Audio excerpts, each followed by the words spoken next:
Navalny হত্যাকাণ্ডে নতুন মোড় বেরিয়ে এল চাঞ্চল্যকর তথ্য। যুক্তরাষ্ট্রের শর্ত মেনে চলো না হলে একাই লড় ইউরোপকে মার্কিন পররাষ্ট্রমন্ত্রী।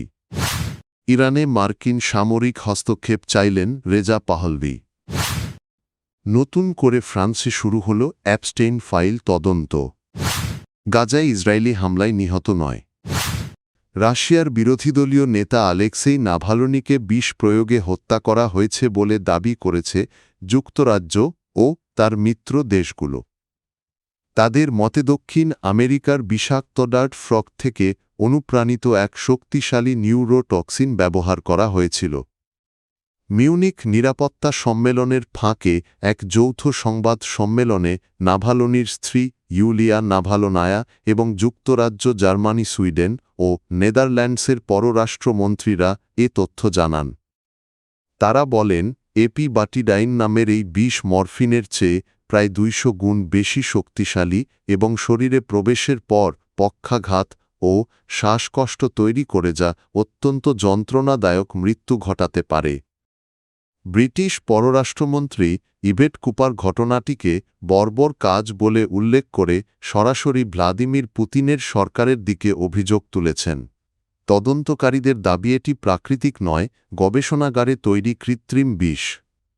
ব্রিটিশ প্রতিরক্ষা গবেষণা কেন্দ্র পোর্টন ডাউনের বিজ্ঞানীরা নাভালনির জৈবিক নমুনা পরীক্ষা করে এর উপস্থিতি নিশ্চিত করেছেন।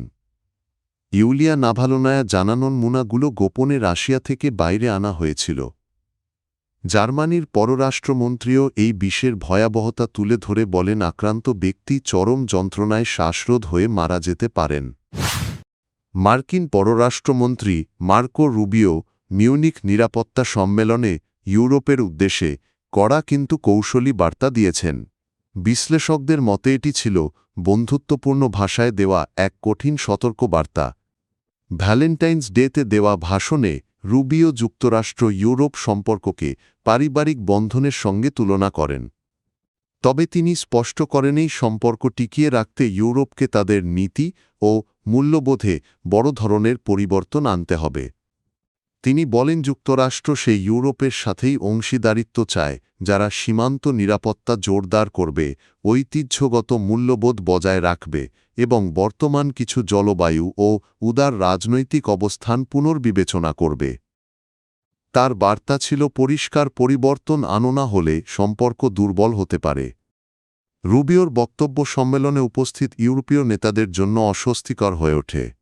আয়োজকরাও ইঙ্গিত দিয়েছিলেন যে বিশ্ব এখন আরও কঠোর ও সংঘাতপূর্ণ রাজনৈতিক বাস্তবতায় প্রবেশ করছে। এর মধ্যেই যুক্তরাষ্ট্র নিজের জাতীয় নিরাপত্তা কৌশলকে অগ্রাধিকার দিচ্ছে বলে জানান তিনি। ইরানের নির্বাসিত ক্রাউন প্রিন্স রেজা পাহলভি দেশটির বর্তমান শাসন ব্যবস্থার পতন ত্বরান্বিত করতে যুক্তরাষ্ট্রের প্রতি সামরিক হস্তক্ষেপের আহ্বান জানিয়েছেন। মিউনিখ নিরাপত্তা সম্মেলনের ফাঁকে রয়টার্সকে দেওয়া এক সাক্ষাৎকারে তিনি বলেন, তেহরানের সরকারকে ক্ষমতাচ্যুত করতে শুধু অর্থনৈতিক নিষেধাজ্ঞা বা কূটনৈতিক চাপ যথেষ্ট নয়।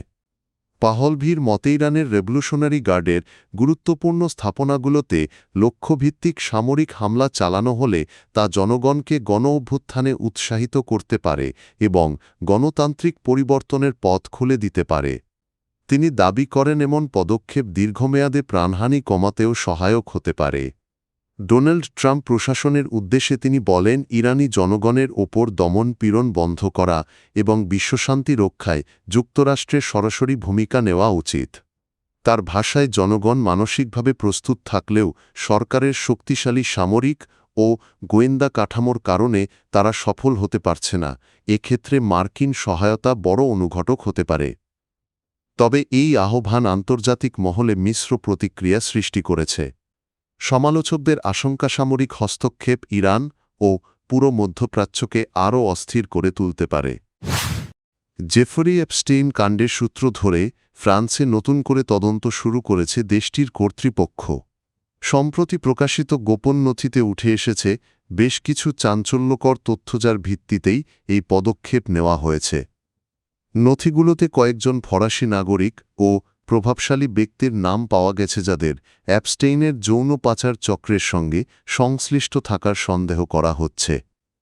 ফরাসি প্রসিকিউটররা এখন খতিয়ে দেখছেন ফ্রান্সে কোনো অপ্রাপ্তবয়স্কের ওপর যৌন নির্যাতন বা পাচারের ঘটনা ঘটেছিল কি না। এর আগে 2019 সালে অ্যাপস্টেনের মৃত্যুর পরও একটি তদন্ত হয়েছিল, বিশেষ করে তার ঘনিষ্ঠ সহযোগী জন ব্রুনেলকে ঘিরে। তবে নতুন নথি প্রকাশ পাওয়ায় তদন্তের নতুন গতি এসেছে। কর্তৃপক্ষ জানিয়েছে এসব ফাইলে নতুন ভুক্তভোগী এবং সম্ভাব্য অপরাধীদের বিষয়ে গুরুত্বপূর্ণ ইঙ্গিত রয়েছে। ফলে আন্তর্জাতিক সহযোগিতার মাধ্যমে পুরো চক্রটি শনাক্ত করতে কাজ শুরু করেছে আইন প্রয়োগকারী সংস্থাগুলো।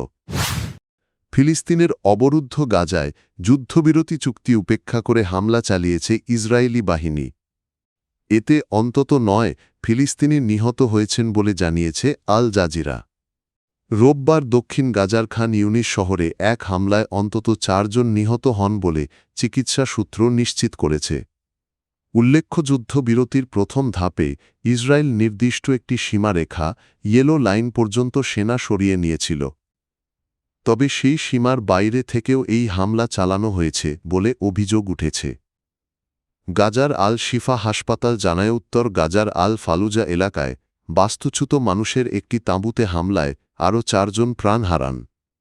অন্যদিকে ইসরায়েলি সেনাবাহিনী এক বিবৃতিতে দাবি করেছে উত্তর গাজার একটি স্থানে কয়েকজন সশস্ত্র ব্যক্তি একটি ভবনে ঢোকার পর তাদের লক্ষ্য করে হামলা চালানো হয়, যেখানে 2 জন নিহত হন। এছাড়া লাইন অতিক্রম করে তাৎক্ষণিক হুমকি তৈরি করায় আরও একজনকে গুলি করা হয়েছে বলে জানিয়েছে IDF।